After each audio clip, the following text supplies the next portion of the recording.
Hi friends, video నచ్చితే like చేయండి. ఇక రమాదేవికి వాళ్ళ అత్తగారు తాళి విలువ వివరించి చెప్తున్నా కూడా వినకుండా నాలా ఎవరు ఉండలేరు అని చెప్పేసి అంటూ తాళి తీసుకొని రమాదేవి కిందకి వెళ్తూ ఉండగా అది చూసి అందరూ ఒక్కసారిగా షాక్ అవుతూ ఉంటారు. అదే సమయానికి అక్కడికి వచ్చిన చామంతి కూడా షాక్ అవుతూ ఉంటుంది.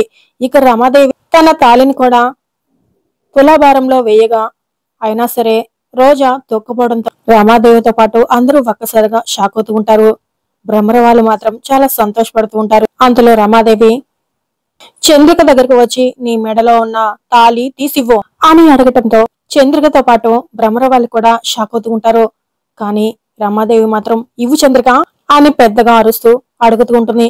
కానీ చంద్రిక ఇవ్వకుండా తన తాళిని పట్టుకొని ఏడుస్తూ ఉండగా ఇక దాంతో రమాదేవి వెళ్లి చంద్రిక కోసం పసుపు తాడు తీసుకురండి అని పని మనిషిని పంపిగానే వెంటనే పని మనిషి హర్ష దగ్గరికి వెళ్లి అయ్యగారు అమ్మగారు పసుపు తాడు తీసుకురమ్మన్నారు అని అడగటంతో హర్ష కన్నీళ్లు పెట్టుకుంటూ తనే స్వయంగా పసుపు తాడు రెడీ చేసి పని మనిషి చేతికిచ్చి పంపించి తను కూడా మేడ మీద నుంచి కిందికి చూస్తూ ఉంటాడు. ఇక రమాదేవి చంద్రకి పసుపు తాడు ఇవ్వగానే పసుపు తాడుని కళ్ళకద్దుకొని తన మెడలో వేసుకుని తన మెడలోంచి మాంగళ్యాన్ని తీసి తన గుండెలో అవిసిపోయేంతలా తీసి రమాదేవి చేతిలో పెడుతూ ఉంటుంది. హర్ష కూడా చూసి బాధపడుతూ ఉంటాడు. ఇక రమాదేవి చంద్రిక మంగళ్యాన్ని కూడా తీసుకెళ్లి తులాభారంలో వేస్తుంది.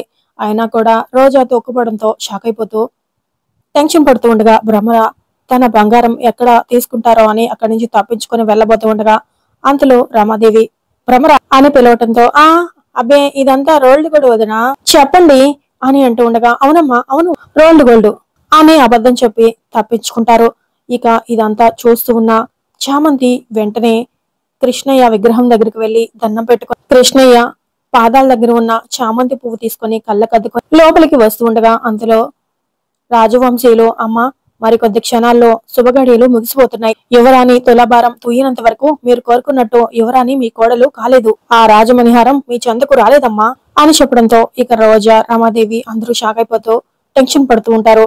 భ్రమర వాళ్ళు మాత్రం సంతోషపడుతూ ఉంటారు. అంతలో అక్కడికి చామంతి వచ్చి తులాభారంలో చామంతి పువ్వు వేయబోతూ ఉండగా ఆగు ఏం చేస్తున్నావు అని రమాదేవి అరుస్తూ ఉంటుంది. మీరు బాధపడుతున్నారని దేవుడి దగ్గర దండం పెట్టుకున్నానమ్మా, కృష్ణయ్య పాదాల చెంత ఉన్న ఈ చామంతి పువ్వుని వేస్తానమ్మా అని అడుగుతూ ఉంటుంది. పువ్వు వేస్తావా? ఇటు చూసావా అందరి ఒంటి మీద ఉన్న బంగారాన్ని ఒలిచేసి పెట్టాం, ఆ పువ్వుతో ఈ తులాభారం తూగుతుందా అని రమాదేవి అడుగుతూ ఉంటుంది. ఆనాడు సత్యభామ వేసిన బంగారం తూయలేని కృష్ణుని భక్తితో రుక్మిణి వేసిన తులసి దళం తోచిందమ్మా, ఇదే ఆ స్వామివారు చూపించిన దారి కాదనకండమ్మా అని చామంతి అడుగుతూ ఉండగా వెంటనే రమాదేవి ఇదేమైనా ద్వాపర యుగం అనుకున్నావా, చెట్ల వేర్లకి కాగిత పూలకి మనుషులు తూగడానికి అని రమాదేవి అరుస్తూ ఉంటుంది.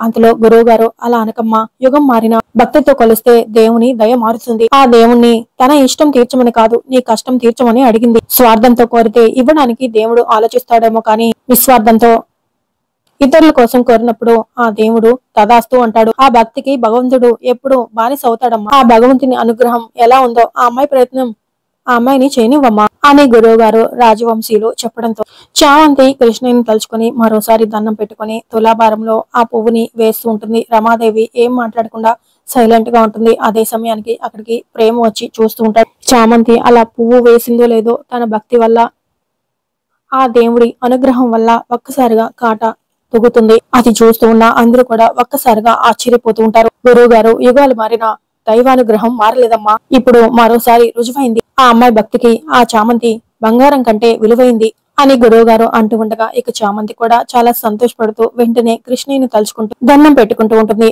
రోజా కూడా చాలా ఆశ్చర్యపోతూ తులాభారం అయిపోయిన వెంటనే చామంతి పువ్వు చేతిలో పట్టుకొని చామంతి ఆ పువ్వుని తులాభారంలో వేసిన దృశ్యాన్ని తలుచుకుంటూ ఆ పువ్వు వైపే చూస్తూ ఉండగా అంతలో అక్కడికి చామంతి వస్తుంది. రా నీకోసమే ఎదురు చూస్తున్నాను అని రోజా అంటుంది. నా కోసం నువ్వు ఎదురు చుట్టమేంటక్క అని అడుగుతూ ఉండగా చూసే పరిస్థితి తీసుకొచ్చావు, అసలు నిన్ను ఇంట్లో అడుగు పెట్టద్దు అన్నాను, కానీ చివరికి తులాభారంలో రమాదేవి ఓడిపోకుండా చేశావు, తనని గెలిపించి ఇండైరెక్ట్ గా నన్ను గెలిపించావు అని రోజా అంటుంది. గెలిపించడానికి అయినా ఒకరిని ఓడించడానికైనా నేనెవరినక్క, 10 మందికి అన్నం పెట్టే అమ్మగారు ఓడిపోతారు అన్న భయంతో ఏం చేయాలో దిక్కుతోచక అల్లాడుతుంటే ఆ బాధని నేను చూడలేక ఆ ఉప్పు తిన్న విశ్వాసం చూపించాలి అని నేను చేయగలిగింది చేశాను, అంతేకాని నిన్ను గెలిపించడానికి కాదక్క అని చామంతి చెప్తూ ఉంటుంది.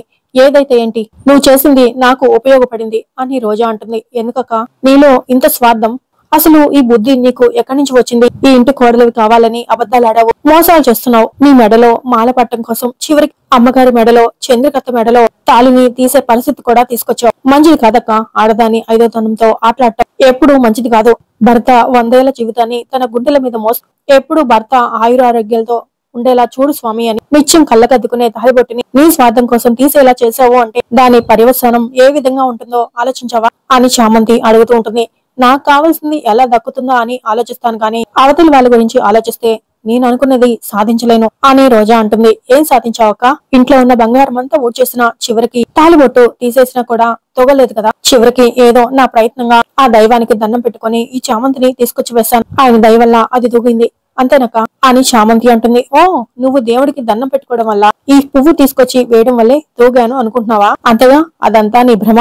తూగని బంగారాన్ని తీసుకెళ్లి బీరువాలో పెట్టుకున్నారు. నువ్వు తూగింది అంటున్నా ఈ పువ్వును మాత్రం పక్కన పడేసి వెళ్ళిపోయారు. ఈ చామంతి విలువ అదే నీ దగ్గరే పెట్టుకో, ఎందుకంటే ఇది నువ్వు ఒకటే కదా అని అంటూ చామంతి చేతిలో ఆ పువ్వుని పెట్టేసి రోజా వెళ్తూ ఉంటుంది. ఇక అయినా కూడా చామంతి ఆ పువ్వుని చేతిలో పట్టుకుని దండం పెట్టుకుంటూ, స్వామి తెలిసి తెలియక మా అక్క ఈ ప్రమాదకరమైన ఆట ఆడుతుంది, ఆశ ఆలోచనని చంపేస్తుంది అంటారు. ఈ ఇంటికి కోడలు కావాలి అన్న ఆశ మా అక్క ఏం చేస్తుందో తనకి అర్థం కాకుండా చేస్తుంది. ఈ ఆస్తులు అంతస్తులు ఇవేవి మాకొద్దు స్వామి. మా అక్క ఏ ప్రమాదం లేకుండా ఈ ఇంట్లోంచి బయటపడితే చాలు. తను ఆడుతున్న ఆటలు తను తాను పోగొట్టుకునే పరిస్థితి వస్తుందని నాకు తెలుసు. తనకి ఆ ప్రమాదం రాకుండా నువ్వే మా అక్కని తప్పించు అని చామంతి వాళ్ళ అక్క గురించి దేవుణ్ణి ప్రార్థిస్తూ వేడుకుంటూ ఉంటుంది. ఇక నెక్స్ట్ ప్రోమోలో చామంతి ఏంటి డ్రైవర్ బాబు అని ప్రేమ్ని అడుగుతూ ఉండగా, హాస్పిటల్లో పెద్ద ఆయన్ని చేర్చాను కదా, ఆయన ఆపరేషన్ కి డబ్బులు తగ్గాయి అని ప్రేమ్ చెప్తూ ఉండగా, మరిప్పుడు ఎలా అని చామంతి అంటుంది. అంతా కట్టాను, 1,00,000 కట్టకపోతే అతని ప్రాణాలకే ప్రమాదం. నా చేతగాని తనానికి